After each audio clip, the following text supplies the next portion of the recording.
Assalamualaikum dan salam sejahtera. Anda sedang menonton program Cerita, rancangan yang memaparkan kisah di sebalik tabir, di sebalik usaha para wartawan ataupun pengamal media mendapatkan bahan berita yang kami paparkan kepada anda.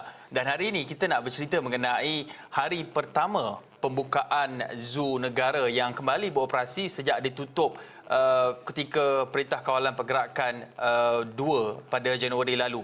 Dan kalau kita lihat bila kebanyakan tempat ataupun industri sektor ini ditutup, ia berdepan dengan cabaran demi cabaran yang terpaksa dihadapi, terutamanya ketika kita berhadapan dengan pandemik COVID-19 ini. Malah kalau kita menyelusuri cabaran yang dihadapi oleh Zoo Negara ini sejak setahun lalu, Zoo Negara berhadapan dengan pelbagai kekangan sehingga pada satu tahap Zoo Negara melakukan pelbagai inisiatif, antaranya meminta sumbangan dan bantuan kepada orang ramai dalam bentuk daging dan sayur untuk diberikan kepada haiwan di dalam Zoo Negara itu. Dan hari ini apabila ia kembali dibuka, pastinya memberi sedikit sinar untuk Zoo Negara kembali menjadi pusat riadah dan ikon untuk seisi keluarga. Dan dalam masa yang sama, kami juga menghantar wartawan kami, Hasimi Muhammad, pada hari ini sempena pembukaan hari pertama Zoo Negara. Dan Hasimi ini memang kita selalu hantar ke tempat macam ini sebab dia boleh dikatakan go-to person untuk laporan-laporan melibatkan haiwan-haiwan eksotik. Okey. Jadi Hasimi, bagaimana Hasimi kunjungan Hasimi ke Zoo Negara pada pagi tadi? Bagaimana keadaannya, meriah dengan orang ramai? Okey. Sebelum saya menjawab soalan Hakim, saya nak tanya Hakim bila kali terakhir pergi Zoo Negara?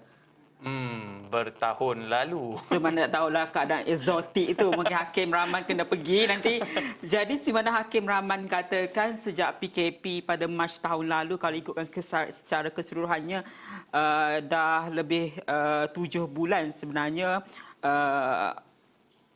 Zoo Negara berdepan dengan masalah, dan kali terakhir ditutup operasinya adalah PKP 2.0 dan hari ini dibuka semula. Jadi pelbagai kekangan seperti mana Hakim katakan terpaksa dihadapi oleh pusat riadah ini. Dari hari ini kita melihat kembali bahawa keceriaan di Zoo Negara itu kembali bersinar. Apabila pertama kali saya menjejakkan kaki, kira-kira kalau ikutkan pada pukul 11 pagi hari ini kita tiba di sana, operasi di Zoo Negara telah pun dibuka sekitar pukul 9 pagi. Kita lihat kepada kehadiran pengunjung pada hari Jumaat ini tidaklah seperti mana kita jangkakan seperti hujung minggu dan sebagainya. Namun ia sangat menggalakkan dengan pematuhan SOP yang begitu ketat sekali. Seperti dari awal kita lihat seperti biasalah, Hakim ada mas sejahtera, ada suhu, ada penjarakan sosial, fizikal dan sebagainya, dan juga dibekalkan gelang sebelum untuk dimasukkan ke kawasan Zoo Negara itu.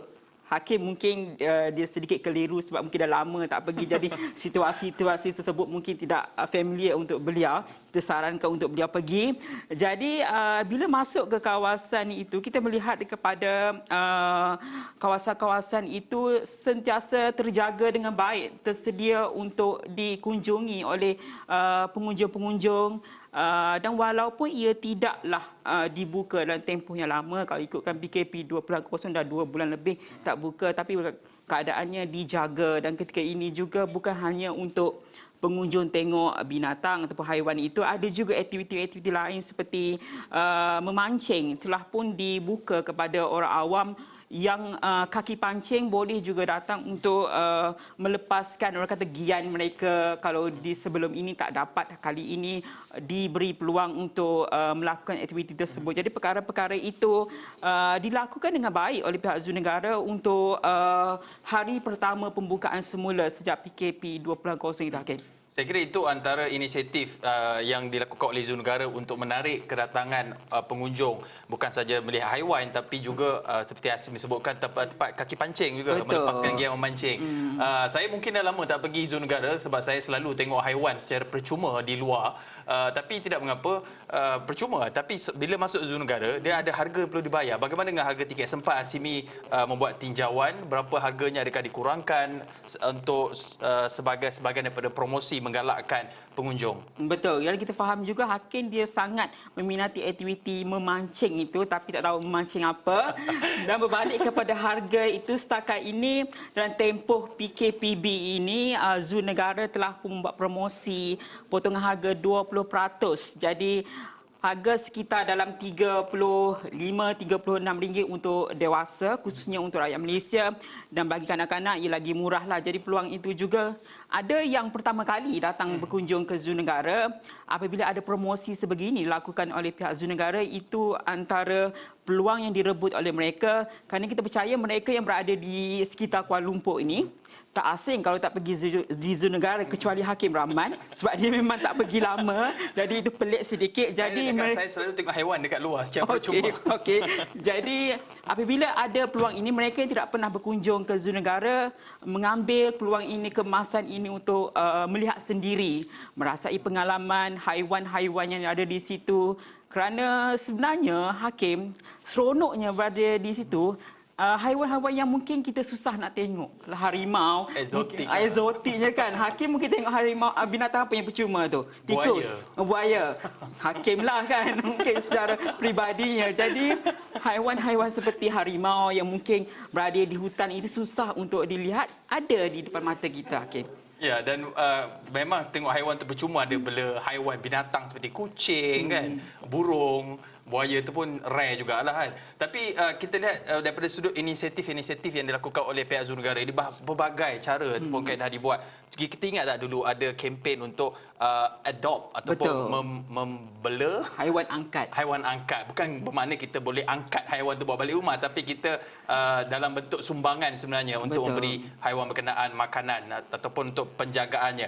Cuma kalau HCB berkesempatan masuk dalam Zoo Negara, dapat mengunjungi atau melihat keadaan haiwan di sana, sebab dulu kita dilaporkan tak cukup makan, bekalan daging, sehingga sampai harimau tu kurus sangat.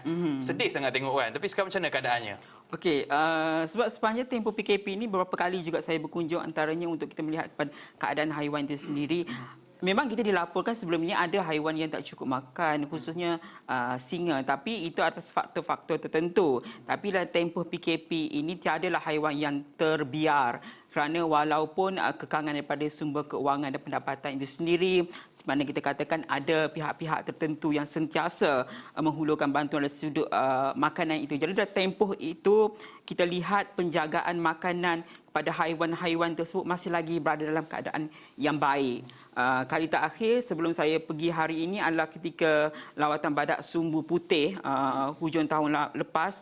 Semua juga dalam keadaan yang baik kerana ada pihak daripada syarikat-syarikat tertentu juga yang membekalkan makanan, membekalkan sumber perubatan kepada haiwan-haiwan ini. Jadi kita lihat tiadalah isu dari sudut pengabaian dan sebagainya itu, Hakim. Ini gambar-gambar visual yang saya saksikan ini adalah gambar-gambar yang Hasimi sempat rakamkan sewaktu mengunjungi Zoo Negara pagi tadi. Dan Hasimi masuk tengok bagaimana pengunjung boleh berinteraksi ataupun berada dengan begitu dekat sekali dengan haiwan-haiwan ini. Bagaimana pula dengan soal pematuhan SOP, dan adakah ada perkara-perkara tertentu, maksudnya penjualan minuman ataupun makanan diizinkan, dibenarkan dibuka ataupun bagaimana? Okey, memang ada kafe yang dibuka di dalam Zoo Negara itu, tapi seperti mana kita tahu bahawa kawasannya begitu luas sekali, Hakim. Jadi kalau ikutkan daripada 2,500 orang setiap hari itu dibenarkan, proses penjarakan sosial itu masih lagi boleh dilakukan dengan baik, dan juga laluan-laluan ke lokasi-lokasi untuk menonton haiwan itu banyak laluannya. Jadi kita boleh lihat bahawa keadaan tersebut begitu terkawal sekali. Jadi beberapa kawasan yang menjadi tumpuan pastinya antaranya adalah seperti harimau Melaya tadi, singa dan juga badak sumbu, tapi masih lagi terkawal. Kita lihat visual yang boleh dilihat ini juga, kita lihat bahawa keadaan tersebut tersusun. Inilah gelang yang saya sebutkan. Betul, ini gelang yang akan dipakai sebelum dibenarkan masuk. Tapi untuk memastikan bahawa tiada sentuhan dan sebagainya, hanya pengunjung tersebut dan ahli keluarga sendiri yang perlu memakaikan gelang tersebut. Beza sebelum ini mungkin kaki tangan tersebut akan membantu. Betul. Menarik sebenarnya. Dan Hasimi, kalau kita saksikan juga banyak sebenarnya haiwan-haiwan yang berada di dalam Zoo Negara ini. Dan apabila Zoo Negara ditutup ataupun ketika tempoh sukar ini, banyak pihak menjadikan cabaran sebagai satu peluang. Peluang antaranya mungkin menambah baik ataupun melihat kepada dari sudut perhiasan, tarikan. Hasimi antara yang kerap mengunjungi Zoo Negara, suka lihat haiwan kan? Betul. Apa perubahan yang Hasimi nampak dari aspek fizikalnya dan juga mungkin urus takbirnya?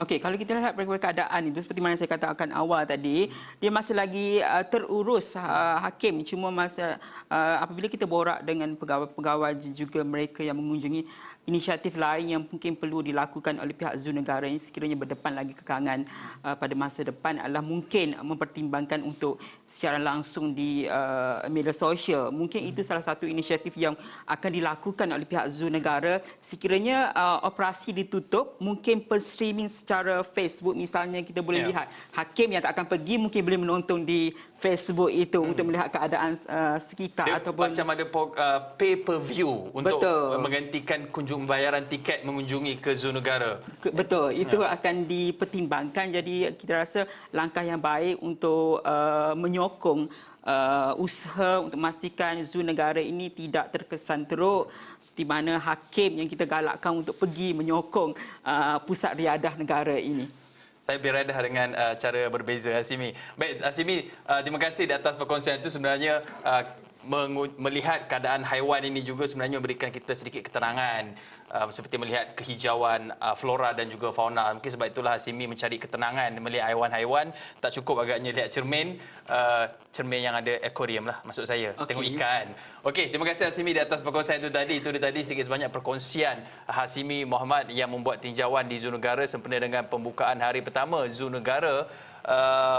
Yang pastinya ini peluang untuk anda semua keluar beriadah apabila kita sudah dibenarkan untuk kembali sedikit kelonggaran dalam tempoh PKPB ini, sudah boleh keluar beriadah untuk melihat keindahan alam semula jadi dan juga haiwan-haiwan ini dalam keadaan yang terkawal dan dalam masa yang sama sebenarnya membantu menyumbang kepada pertumbuhan ekonomi, circulate the money untuk the ekonomi. Baik, terima kasih Hasimi Mohamad di atas perkongsian itu tadi. Selepas ini, kita ada lagi perkongsian, kita nak ke selatan Semenanjung Malaysia. Kita akan berhenti rehat seketika, kembali selepas ini.